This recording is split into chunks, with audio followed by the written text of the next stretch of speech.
Hello everyone and welcome to Easy English with Matt. It is amazing to see you guys all today on my channel. I hope you're doing great. And today I have got a special guest that I would like to introduce to you. This is Bob. Bob, say hello to everybody. Hey guys, what's up? Nice, thanks. So he is struggling with learning English. Isn't that right, pal? Kind of. Yeah, so I decided to make this video to help him and you guys with some tips on how to properly learn English. I have been collecting these tips for years, guys.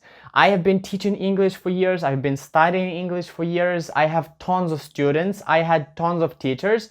And now I have a complete list of how you, and Bob of course, should learn English. So let's go in 3, 2, 1. Here we go.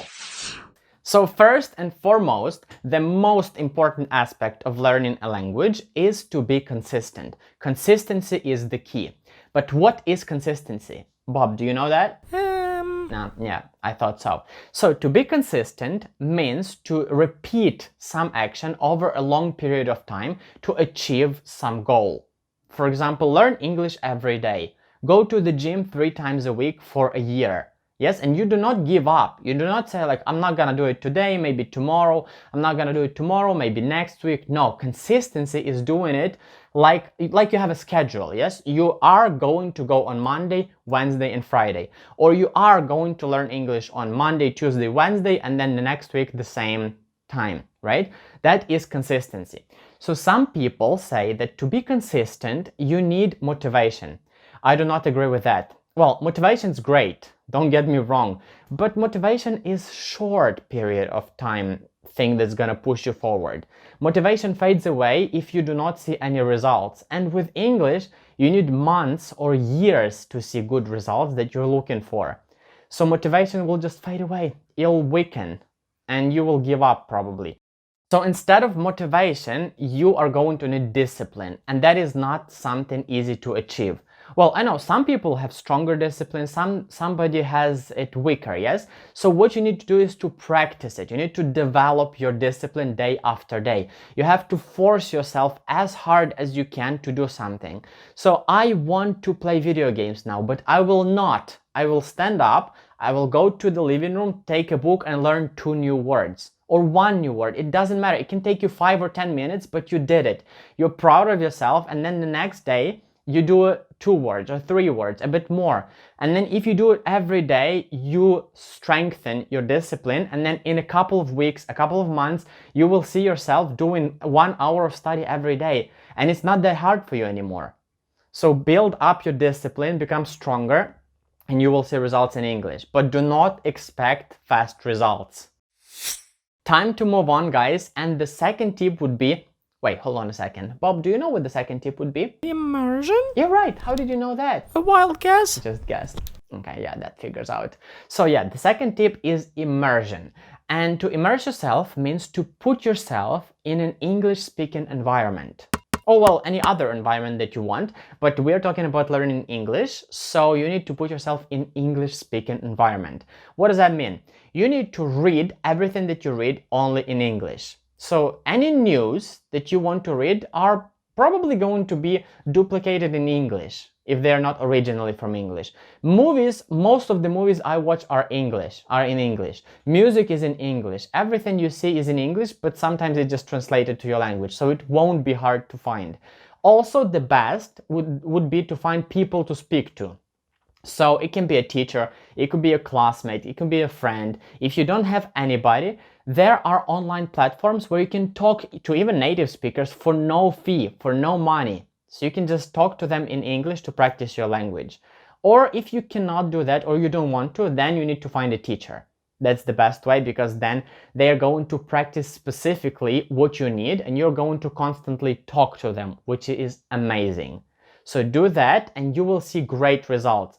I'm doing that right now. So I moved to Australia, and since I did that, my English improved a lot. So I speak much faster. I can think of a sentence in a much better way than I used to do, because now I need to explain myself to the native speakers, and it's a bit hard and a bit stressful. So you need to think faster and you need to like construct your sentences in a better way.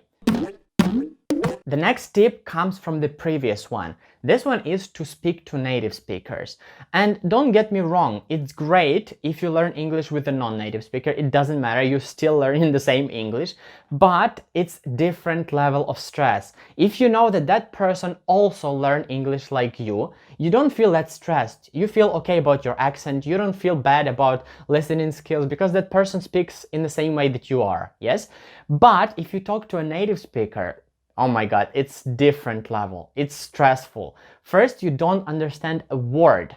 You don't understand anything. So of course, over time, you will eventually understand more and more, and eventually you will understand everything.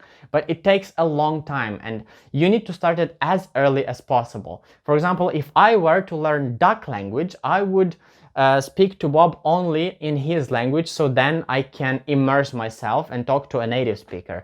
Would you help me with that, Bob? Yeah, sure, why not? Thanks, bud. Yeah, so if you want to avoid that stressful situations later, if you learn in language for 4 years, 5 years, and then you go to the USA and you don't understand the word and you are super stressed, if you do not want that to happen, then it's better to start learning to speak to native speakers as early as possible. So there's apps. Some of them are paid. So you need to pay for the classes with native speakers. Some of them are free. So those are like exchange language platforms. So you need to teach them your language, they can speak to you in their language, and you just exchange your experience and exchange your skills.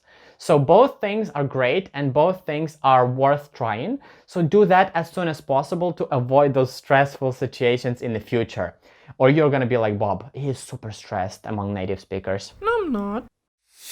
The next tip, guys, is Bob's favorite. Isn't that right, bud? Yep. Yeah, it is.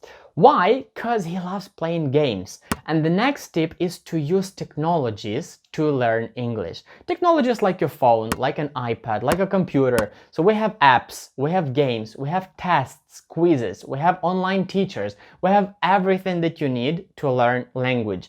In the past, it would be completely impossible. You would need to go outside, find a teacher, or even travel to another country in order to learn a language. But not anymore. You do not need to leave your house. Just get your phone and start learning. You don't need to do anything else. And there is no excuses. Almost every person has a phone and almost every person on earth has internet. So nothing stops you from learning. What is going on with me today? And of course, there's many more tips about how to learn English, but I have collected the best ones for you. The ones that helped me and probably are going to help you. Right, Bob? He has already started using them. So are they working, Bob? Yeah, totally. Yeah. Thanks, mate. Okay, so use those tips and remember the most important thing. These are not going to improve your English in a day. You're not going to be a pro tomorrow, but you are going to be a pro in a year, in 2 years, depending how much you learn and how fast of a learner you are. So try your best, do everything that I've told you, and you will see a result. You will be like a pro in English. Also, guys, leave your comments down below about what you would like me to make my next videos about and if you want to see Bob more. Huh? Yeah, I hope he didn't hear that. Hey, Bob, what's up? Yeah, so tell me what you think about Bob, tell me what you think about my next videos, and, well, leave any comments that you want. I will read them, I will react to them, and see you in the next video, guys. Bye!